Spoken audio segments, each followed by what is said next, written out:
ذرا سوچئے، ایک نبی کو قتل کرنے کی ایک ایسی سازش جو آگے چل کر تاریخ کا سب سے بڑا راز بن گئی، ایک ایسا منصوبہ جس نے انسانیت کے عقیدے کو ہمیشہ کے لیے بدل کر رکھ دیا۔ تو پھر سوال یہ اٹھتا ہے کہ جس نبی کو وہ قتل کرنے آئے تھے وہ آخر گئے کہاں، اور ان کی جگہ سولی پر کسے لٹکایا گیا؟ چلیں آج اسی راز سے پردہ اٹھاتے ہیں۔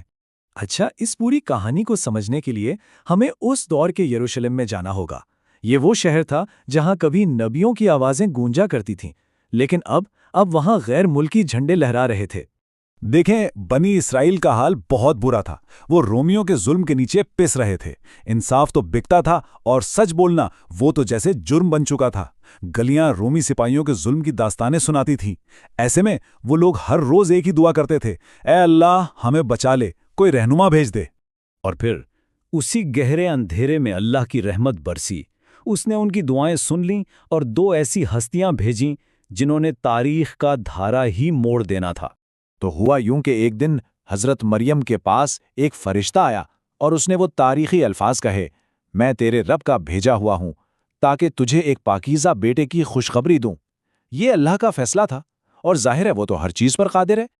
اور پھر جب حضرت عیسیٰ علیہ السلام کی پیدائش ہوئی اور لوگوں نے ان کی والدہ پر طرح طرح کے الزام لگائے تو اللہ نے گود میں موجود اس شیرخوار بچے سے جواب دلوایا۔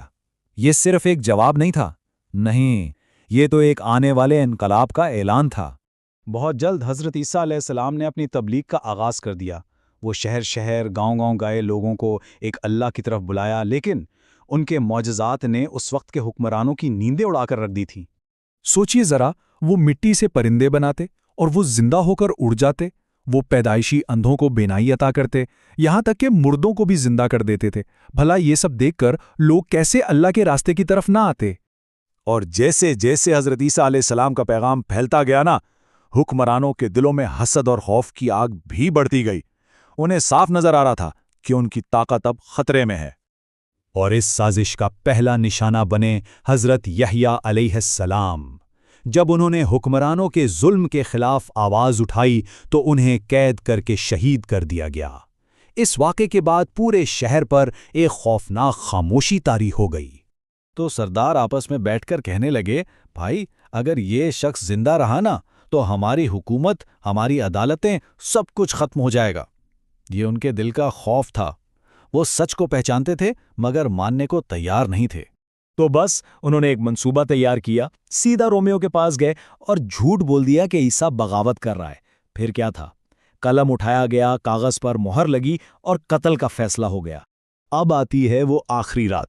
حضرت عیسیٰ علیہ السلام اپنے چند وفادار ساتھیوں کے ساتھ ایک کمرے میں موجود تھے۔ باہر طوفان تھا اور اندر ایک گہری پراسرار خاموشی۔ اسی خاموشی کو توڑتے ہوئے حضرت عیسیٰ نے کہا، آج رات تم میں سے ہی ایک شخص مجھے دشمنوں کے حوالے کر دے گا۔ اور وہ شخص یہودا وہیں بیٹھا تھا۔ وہ چھپکے سے اٹھا اور کمرے سے باہر نکل گیا۔ غداری کا کھیل شروع ہو چکا تھا۔ لیکن انسانوں کے منصوبے ایک طرف اور اللہ کا منصوبہ ایک طرف۔ اللہ نے فرمایا، اے عیسیٰ فکر نہ کرو، میں تجھے اپنی طرف اٹھا لوں گا اور تجھے ان کافروں سے پاک کر دوں گا۔ اور پھر وہ لمحہ آ ہی گیا۔ سپاہی دروازہ توڑ کر اندر داخل ہوئے۔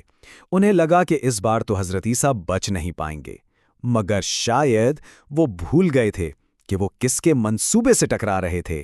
جیسے ہی سپاہیوں نے کمرے پر دھاوا بولا، ایسا لگا جیسے وقت تھم گیا ہو۔ حضرت عیسیٰ علیہ السلام کے گرد ایک نور کا ہالہ بنا، آسمان کے دروازے کھولے اور انہیں زندہ اوپر اٹھا لیا گیا۔ سپاہی تو بس دیکھتے رہ گئے۔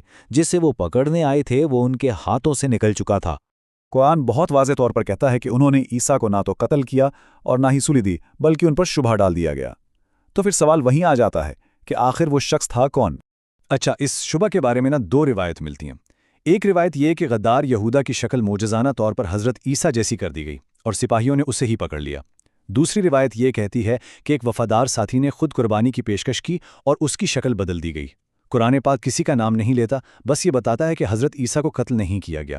تو یہ جو پوری کہانی ہے یہ صرف ایک تاریخی واقعہ نہیں ہے، نہیں، یہ سچ، طاقت اور ایمان کی ایک ایسی کہانی ہے جو کبھی پرانی نہیں ہوتی۔ اس سے ہمیں کچھ بڑے اہم سبق ملتے ہیں۔ پہلا یہ کہ جب بھی کوئی حق کی بات کرتا ہے تو وقت کے طاقتور لوگ اس کے خلاف کھڑے ہو جاتے ہیں۔ دوسرا یہ کہ تکبر اور حسد انسان کو سچائی دیکھنے ہی نہیں دیتے، اور یہ کہ سچے ایمان کی آزمائش ہمیشہ مشکلوں سے ہی ہوتی ہے، لیکن جیت آخر میں اللہ کے انصاف کی ہی ہوتی ہے۔ اور ہاں، یہ کہانی ابھی ختم نہیں ہوئی ہے۔ اسلامی عقیدے کے مطابق حضرت عیسیٰ ابن مریم دوبارہ دنیا میں تشریف لائیں گے جب دجال کا فتنہ اپنے عروج پر ہوگا۔ تو آخر میں یہ سوال رہ جاتا ہے کہ جب بھی سچ اور جھوٹ کی جنگ ہوتی ہے تو یہ واقعہ ہمیں ایمان کی طاقت اور اللہ کی حفاظت پر یقین کے بارے میں کیا یاد دلاتا ہے؟